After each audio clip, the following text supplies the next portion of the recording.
यकसा civil code के ताल्लुक से पार्लिमानी कायमा कमेटी की आज होगी मीटिंग। लॉ कमीशन, कानूनी मामलों के महकमे और महकमा कानून साजी के नुमाइंदे समेत मुख्तलिफ स्टेक होल्डर्स मीटिंग में करेंगे शिरकत।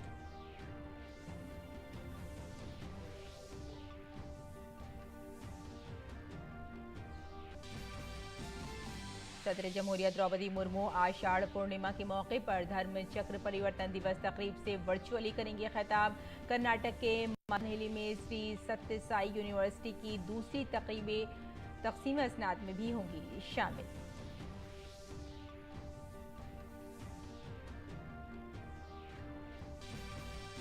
अजीत पवार के बाद हरकत में आई शरद पवार की एनसीपी पार्टी। इलेक्शन कमीशन और असेंबली स्पीकर से अजीत पवार समेत 9 एमएलए को नाअहल करार देने का मुतालबा। 5 जुलाई को तलब की पार्टी मीटिंग।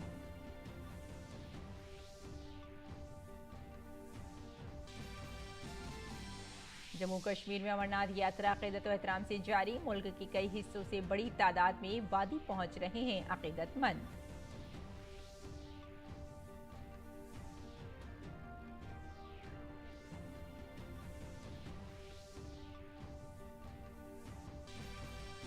फ्रांस में जारी तशद्दुद में आई कमी। मौजूदा सूरत हाल का जायजा लेने के लिए सदर मैक्रों ने तलब किया हंगामी इजलास। हालात को मूल पर लाने पर दिया गया जोर। फायरिंग का निशाना बनने वाले कुनबे की फसाद खत्म करने की अपील।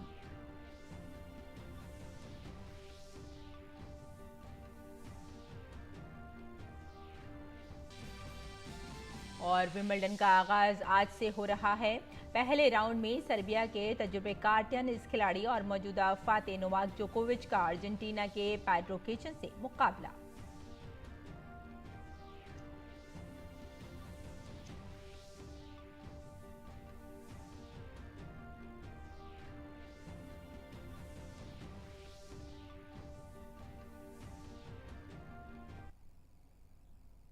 आदाब नाज़रीन, खबरनामे में आपका इस्तकबाल है। मैं हूं आपके साथ रेशमा फारूकी। आइए तफसील से आप खबरों पर नजर डालते हैं।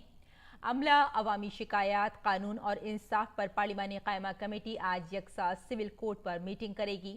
कमेटी के सरबरा और बीजेपी से राज्यसभा के रुकन सुशील मोदी ने कहा कि इस मामले पर पैनल स्टेक होल्डरों से राय तलब करेगा। उन्होंने कहा कि कमेटी की मीटिंग गैर सियासी है और इसमें तमाम सियासी जमातों के अरकान शामिल हैं। यकसा सिविल कोड शहरियों के लिए इनफरादी कवानीन बनाने और इसके निफाज की तजवीज़ पेश करता है, जो तमाम शहरियों के लिए यकसा तौर पर उनके मजहब, जिन्स और जिनसी इम्तियाज के बगैर यकसा तौर पर नाफिज होंगे। फिलहाल मुल्क में मुख्तलिफ बिरादरियाँ अपने अपने पर्सनल लॉ के मुताबिक ही काम करते हैं। 14 जून को लॉ कमीशन ने लोगों और रजिस्टर्ड शुदा मजहबी तंजीमों से कॉमन सिविल कोड के बारे में मशवरे तलब किए थे। लोग इस मामले में 14 जुलाई तक मशवरे भेज सकते हैं।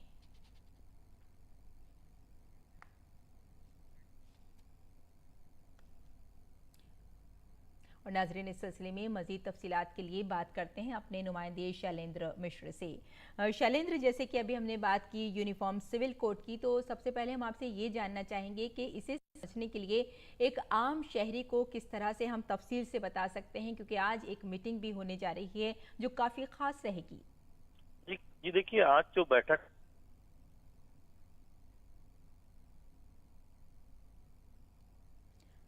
शैलेंद्र जी, शैलेंद्र आपसे जानना चाहेंगे कि यूनिफॉर्म सिविल कोड, इसे अगर हम समझना चाहें आम लोगों के लिए तो किस तरह से समझ पाएंगे?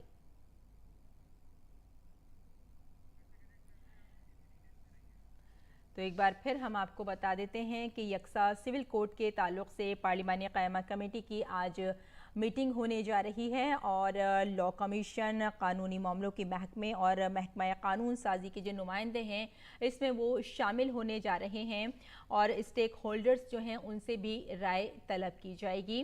तो एक बार फिर से हम जुड़ने की कोशिश करते हैं शैलेंद्र से। शैलेंद्र, आप तक हमारी आवाज़ पहुंच रही है? अभी शैलेंद्र हमारे साथ नहीं जुड़ पाए हैं, लेकिन फिर हम आपको एक बार फिर से बता देते हैं कि आज एक ख़ास दिन होगा। अमला, अवामी शिकायत, कानून और इंसाफ पर पार्लिमानी कायमा कमेटी की यकसा सिविल कोड पर मीटिंग होने जा रही है और कमेटी के सरबराह और बीजेपी से राज्यसभा के रुकन सुशील मोदी ने ये बात कही है कि इस मामले पर पैनल स्टेक होल्डरों से भी राय तलब कर सकता है और उनसे राय मांगी भी जाएगी। उन्होंने ये भी कहा कि कमेटी की मीटिंग गैर सियासी है और इसमें तमाम जो सियासी जमातें हैं उनके जो अरकान हैं वो इसमें शामिल होने के लिए जाएंगे। और शैलेंद्र से इस वक्त हमारी बात नहीं हो पाएगी। फिलहाल हम आगे बढ़ते हैं और अगली खबर पर नजर डाल लेते हैं। वजारती सकाफत और बैनुल-अक़वामी बौद्ध फेडरेशन जनपद पर वाक़े कौमी अजायब घर में आज आषाढ़ पूर्णिमा को धर्म चक्र परिवर्तन दिवस के तौर पर मनाएगी। ये बैनुल-अक़वामी बौद्ध फेडरेशन की सालाना तकरीब है और बुद्ध पूर्णिमा के बाद बौद्ध मत के मानने वालों के लिए दूसरा मुक़द्दस तरीन दिन समझा जाता है। सदर जमहूरिया द्रौपदी मुर्मू वीडियो पैगाम के जरिए प्रोग्राम से खिताब करेंगी। इस तकरीब में नेपाल के लुम्बिनी में IBC के खुसूसी project India international centre for Buddhist culture and heritage पर फिल्म की नुमाइश होगी। इस मरकज़ का संग बुनियाद गुज़िश्ता साल बुद्ध पूर्णिमा के मौके पर वज़ीर आज़म नरेंद्र मोदी ने नेपाल के लुम्बिनी में रखा था। इस तकरीब में कई नामवर शख्सियात और बुद्ध तंजीमों के सरपरस्त, नामवर गुरु, दानिश्वर और सिफारतकार शिरकत करेंगे।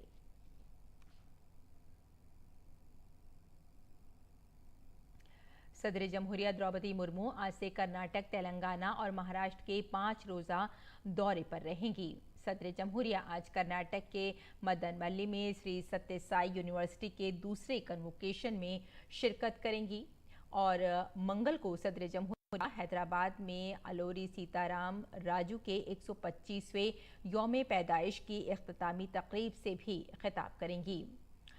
और बुध को सदर जमहूरिया महाराष्ट्र में गोंडवाना यूनिवर्सिटी के 10वें कन्वोकेशन में शिरकत करेंगी। वो नागपुर में कोराडी में भारतीय विद्या भवन के सकाफती मरकज़ का भी इफ्तिताह करेंगी। तो सदर जमहूरिया कर्नाटक और तेलंगाना के दौरे पर रहेंगी। आगे बढ़ते हैं। अपने भतीजे अजीत पवार की बगावत के बाद शरद पवार अब अपने खानदान को संभालने में मसरूफ हैं। उन्होंने 5 जुलाई को मीटिंग बुलाई है। कहा जा रहा है कि महाराष्ट्र के तमाम कारकुन और लीडर इसमें शामिल होंगे और शरद पवार मुस्तकबिल की हिकमत अमली तय कर सकते हैं। इस सब के दरमियान महाराष्ट्र में एनसीपी के सदर जयंत पाटिल ने अजीत पवार समेत वुज़रा के तौर पर हलफ लेने वाले तमाम MLA को नाअहल करार देने का मुतालबा किया है। एहराफ कानून का हवाला देते हुए उन्होंने असेंबली स्पीकर को एक खत लिखा है और इलेक्शन कमीशन को भी एक ईमेल भेजा है। देर रात मौजूदा कारगुजार स्पीकर सुप्रिया सूले के साथ मीडिया से बात करते हुए जयंत पाटिल ने कहा कि उन्होंने असेंबली स्पीकर को नाअहल का नोटिस दिया और इससे मुताल्लिक ठोस दस्तावेजात जल्द पेश किए जाएंगे। ऐसा करने के पीछे कहा जा रहा है कि किसी भी MLA ने पार्टी छोड़ने के फैसले के बारे में किसी को नहीं बताया और ये एनसीपी के उसूल के खिलाफ है। 5 तारीख को आदरणीय शरद पवार जी के साहब के नेतृत्व में मुंबई में यशवंतराव चौहान प्रतिष्ठान के यहाँ महाराष्ट्र के सारे जिले के कार्यकर्ता, राज्य के कार्यकर्ता और नेताओं की एक बैठक बुलाई गई है और वो 5 तारीख को दोपहर में 1 बजे चौहान प्रतिष्ठान को होने वाली। एनसीपी की एग्जीक्यूटिव सदर सुप्रिया सूले ने कहा कि अजीत पवार उनके भाई हैं और खानदान में इस तरह की बातें होती रहती हैं।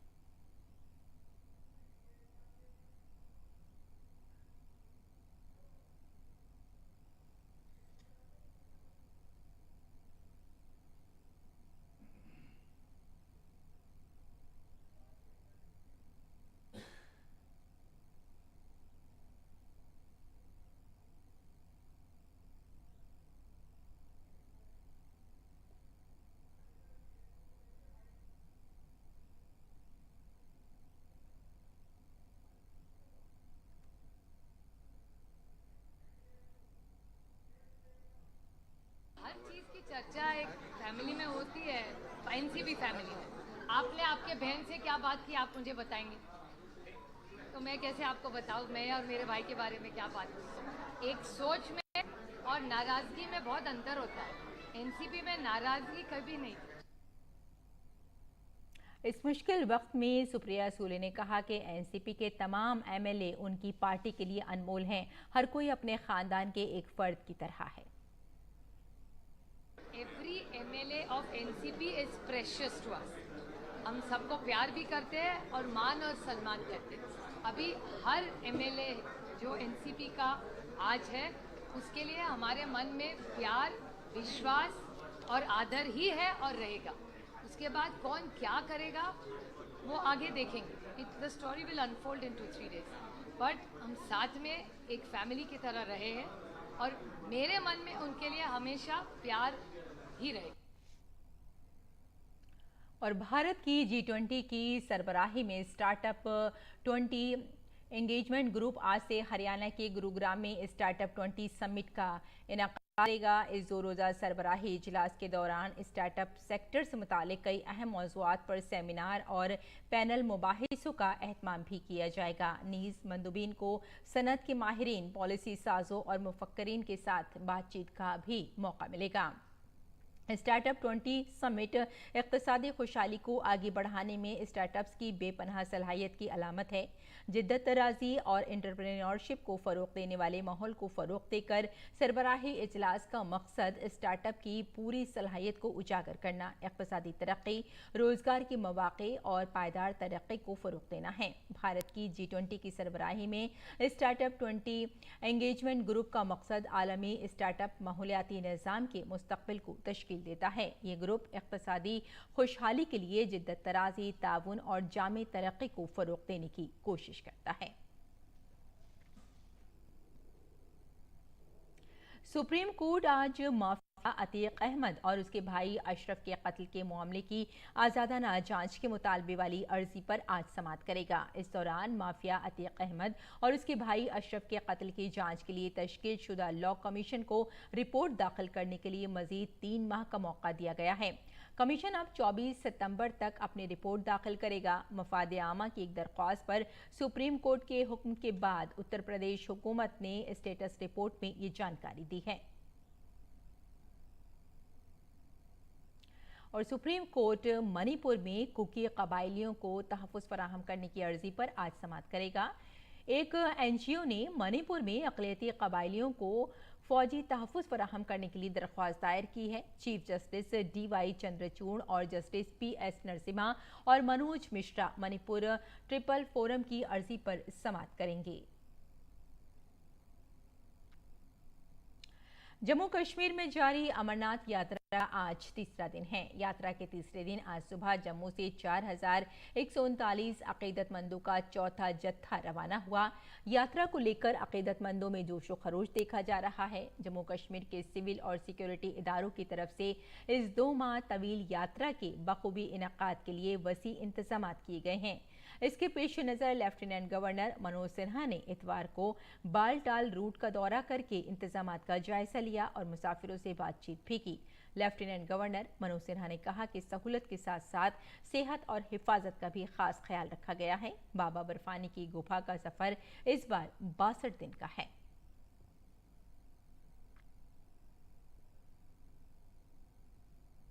और मुल्क भर में आज गुरु पूर्णिमा का त्यौहार अक़ीदत व एहतराम से मनाया जा रहा है। ये त्यौहार हर साल आषाढ़ पूर्णिमा को मनाया जाता है। ये दिन खास तौर पर गुरु की शान, तालीम की अहमियत और शागिर्दो उस्ताद के रिश्ते की अहमियत को पहचानने के लिए वक्फ है।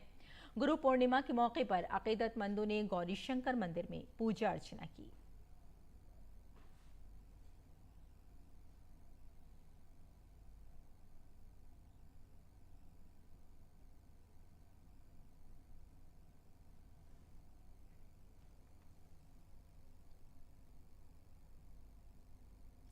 और अब कुछ बैनुल-अक़वामी खबरें।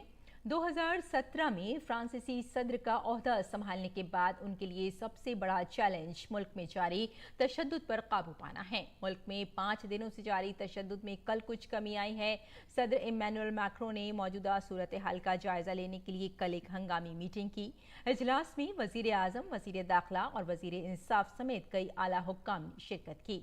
इजलास में हालात को मामूल पर लाने पर जोर दिया गया। मैक्रो आज पार्लियामेंट के लीडरों से और फसादात से मुतासिरा कस्बों और शहरों के 220 से ज्यादा मेयरों से मुलाकात करेंगे। दरियासना फायरिंग के शिकार के खानदान ने फसादात को खत्म करने की अपील की है। अहम बात यह है कि 2024 के ओलंपिक से पहले फ्रांस की शबी को शदीद धचका लगा है। दरियासना फायरिंग के शिकार कुनबों ने फसादात को खत्म करने की अपील की है। अहम बात यह है कि 2024 के ओलंपिक से पहले फ्रांस की शबी को शदीद धचका लगा है। और अमेरिकी सदर जो बाइडेन नेटो इत्तेहाद को मजबूत बनाने के लिए बर्तानिया, लिथुआनिया और फिनलैंड का दौरा करेंगे। 9 से 13 जुलाई के अपने दौरे के दौरान सदर बाइडेन किंग चार्ल्स स्वयं और वजीर आजम ऋषि सुनक से बातचीत के लिए सबसे पहले लंदन का दौरा करेंगे। इसके बाद वो 74वें नेटो सरबराह इजलास में शिरकत के लिए 11 से 12 जुलाई तक लिथुआनिया के दौरे पर होंगे। फिर अमेरिकी सदर यूएस नॉर्डिक लीडर समिट के लिए फिनलैंड जाएंगे। बाइडेन के यूरोप के दौरे का मकसद रूसी जारहियत के खिलाफ बैनुल-अक़वामी इत्तेहाद को मजबूत करना है, क्योंकि यूक्रेन में 2 साल जंग जारी है। शिकागो में इतवार को बारिश और तूफान के बाद दरियाए शिकागो में सैलाब आ गया। सैलाब के इंतबाह के दरमियान बाज़ शाहराहें बंद हो गईं और बाज़ गाड़ियां पानी में फंस गईं। नेशनल वेदर सर्विस ने मुख्तलिफ मकामात पर अचानक सैलाब का इंतबाह जारी कर बाशिंदों से इलाके में अपना सफ़र महदूद करने के लिए कहा है। और खेल की खबरों में विंबलडन आज से शुरू हो रहा है। सर्बिया के टेनिस खिलाड़ी नोवाक जोकोविच विंबलडन के पहले राउंड में आलमी नंबर 67 अर्जेंटाइन के पेड्रो कीचन के खिलाफ अपनी मुहिम का आगाज करेंगे।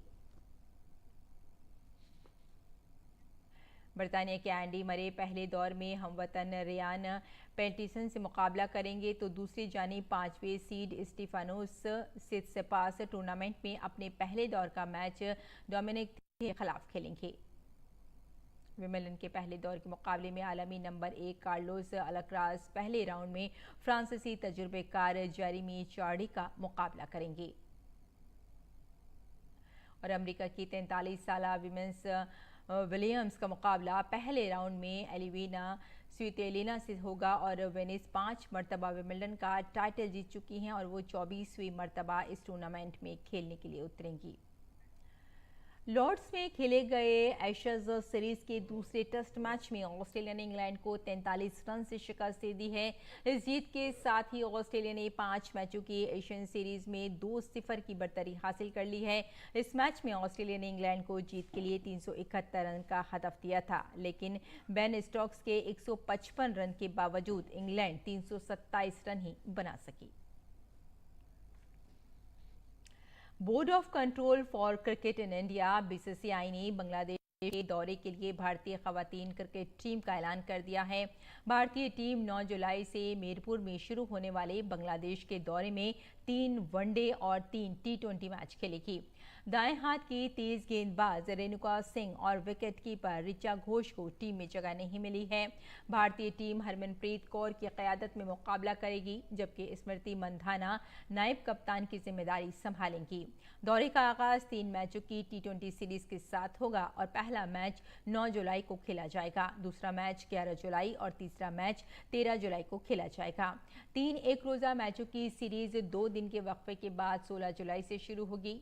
दूसरा दिन वनडे 19 जुलाई और तीसरा वनडे 22 जुलाई को खेला जाएगा। तमाम matches Sher Bangla national cricket stadium Mirpur में खेले जाएंगे।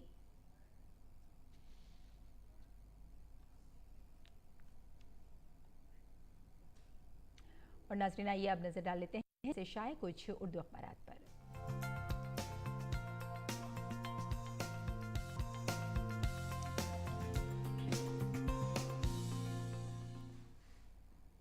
तो आइए सबसे पहले बात कर लेते हैं रोजनामा राष्ट्रीय सहारा की। राष्ट्रीय सहारा के सफ़े अव्वल की सुर्खी है, एनसीपी से अजीत पवार की बगावत, एनडीए में वो शामिल हो गए हैं। और अगली खबर पर भी आइए नज़र डाल लेते हैं। अगली खबर भी नाज़रीन हमने इसी अखबार से ली है। अगली खबर है पीएफआई मामले में बिहार, यूपी और गुजरात में एनआईए के छापे मारे जा रहे हैं। और साथ में आपको ये भी बता दें कि दरभंगा में 5 नौजवानों से 4 घंटे तक पूछगछ भी की जा चुकी है। और अब नज़र डालते हैं रोजनामा हमारा समाज पर। हमारे समाज की नाज़रीन, ये सफ़े अव्वल की सुर्खी है। लोकसभा के स्पीकर ओम बिरला ने कहा है कि ताउन का जज्बा हमारी फितरत, ख्यालात और साथ में तर्ज अमल में पेवस्त हो चुका है। और इसी अखबार की अगली सुर्खी पर नज़र डाल लेते हैं। हर शहरी को आगे बढ़ने का यकसा मौका मिल रहा है, ये कहना है उत्तर प्रदेश की वज़ीर आला योगी आदित्यनाथ का। और आइए अब नजर डाल लेते हैं रोजनामा हिंदुस्तान एक्सप्रेस पर। हिंदुस्तान एक्सप्रेस की सुर्खी है, गुजरात में सैलाब की सूरत हाल बिगड़ चुकी है और मुतादिद अजला के नशेबी इलाके इस वक्त ज़ेर-ए-आब बताए जा रहे हैं। और अगली खबर पर नज़र डालते हैं। फरीज़ाए हज की अदायगी के बाद सऊदीया से हुज्जाज कराम की जो वतन वापसी है वो आज से शुरू हो गई है और पहली परवाज़ सुबह 9:45 पर पहुंचेगी। और टर्मिनल 3 पर कौसर जहां ने तैयारियों का जायज़ा लिया है। और अब अगली सुर्खी पर भी आइए नाज़रीन नज़र डाल लेते हैं। JNU की बात करते हैं। दाखिले के लिए रजिस्ट्रेशन की आखिरी तारीख बताई जा रही है 12 जुलाई। और अब आइए नज़र डाल लेते हैं रोज़नामा हमारा समाज पर। एशियन गेम में हिंदुस्तानी बॉक्सरों की क़यादत निखत करने के लिए जा रही हैं। तो नाज़रीन, ये था अखबारात का मुख्तसर सा जायज़ा और बुलेटिन की जानिब लौटते हैं। और आपसे बता दें कि जैसे कि आप जानते हैं कि कहा जाता है कि भूखों को खाना खिलाने से खुदा राज़ी होता है। किसी के लिए भला सोचो, किसी का भला करो, तो ये भी एक इबादत है। ये ख्याल कि कोई भूखा ना सोए आपको बेहतर करने की तरगीब देता है। हमारे मुल्क में रोज़ाना टनों खाने बर्बाद हो जाते हैं। कितना अच्छा हो अगर वही खाना ज़रूरतमंदों को दे दिया जाए। इसी ख्याल के साथ ज़रूरतमंदों को खुराक, इलाज, पानी और कपड़े फराहम करने के लिए काम कर रही है बुंदेलखंड की दूर दराज ज़िले ललितपुर की नौजवानों की एक टोली।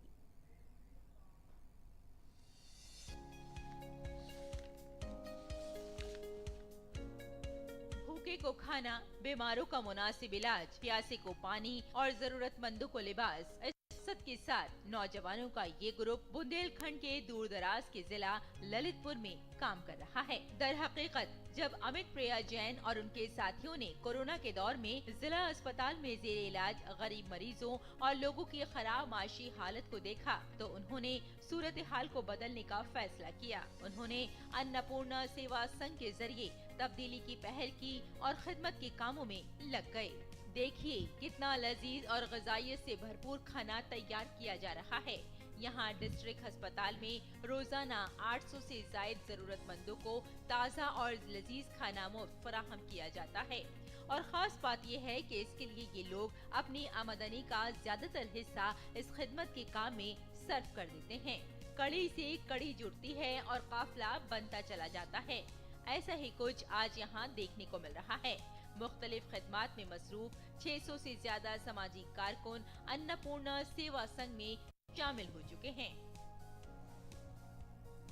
7 वर्ष पूर्व हमारे साथ 600 लोगों के साथ जुड़कर हमने समाज सेवा का ये कार्य शुरू किया, जिसमें ललितपुर के इस इलाके में ज़रूरतमंदों के लिए निःशुल्क भोजन कराने के लिए हम लोगों ने जन्मदिन पर, शादी सालगिरह पर और पुण्यस्मृति पर दानदाताओं के सहयोग से लोगों को आज 800 से 900 लोगों को एक समय में भोजन करा रहे हैं। साफ़ सुथरे तरीके से भोजन बनाते हैं। इसमें खिचड़ी, सब्जी, रोटी, पूड़ी, हलवा, मीठा में बूंदी, खीर वगैरह भी बनती है। और हम लोगों को बहुत अच्छा लगता है कि सेवा का मौका भी मिल रहा है और रोज़गार का साधन भी है हम लोगों के लिए। अन्नपूर्णा सेवा संघ अपने अराकीन के जरिए मुफ्त ऑक्सीजन बैंक, ब्लड बैंक के साथ साथ मुफ्त एम्बुलेंस सर्विस भी फराहम कर रही है ताकि रेफर किए गए मरीजों को मेडिकल कॉलेज झांसी, ग्वालियर, भोपाल, इंदौर और दिल्ली के बड़े अस्पतालों में मुफ्त ले जाया जा सके। अन्नपूर्णा सेवा संघ के माध्यम से भोजन के साथ साथ ही Annapurna oxygen bank, Annapurna ambulance सेवा, अन्नपूर्णा क्लॉथ बैंक और अन्नपूर्णा जल सेवा का भी संचालन निःशुल्क कर रहे हैं। साथ में रक्तदान के प्रत्येक वर्ष में शिविर लगाते हैं और ज़रूरतमंदों को रनिंग ब्लड बैंक भी चला रहे हैं। हम लोगों को लगा कि ललितपुर के लिए एम्बुलेंस की आवश्यकता है। एक गुप्त दाता ने हम लोगों को एम्बुलेंस प्रदान करी, जो कि एम्बुलेंस निःशुल्क, चाहे कोई गरीब हो, अमीर हो, सिर्फ ज़रूरतमंद होना चाहिए।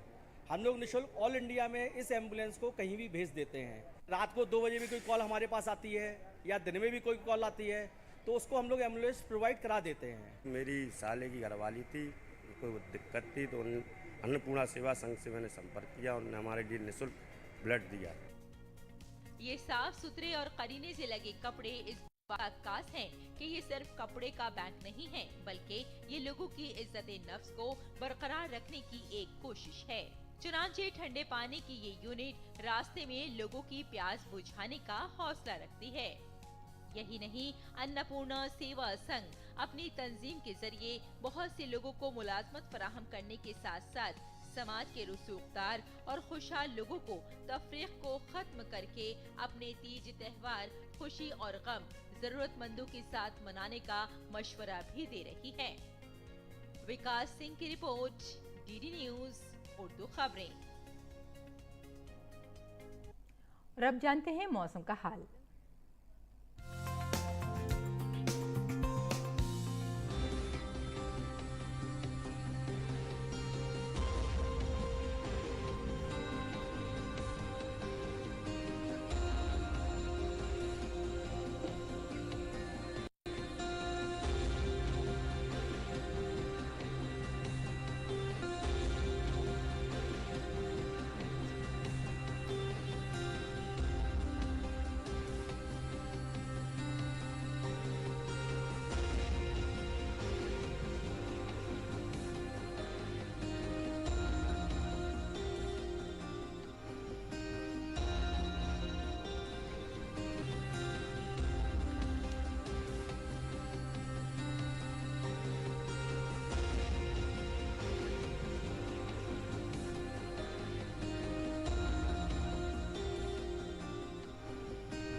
तो नाज़रीन, खबरनामे में फिलहाल इतना ही। इजाजत दें। आदाब।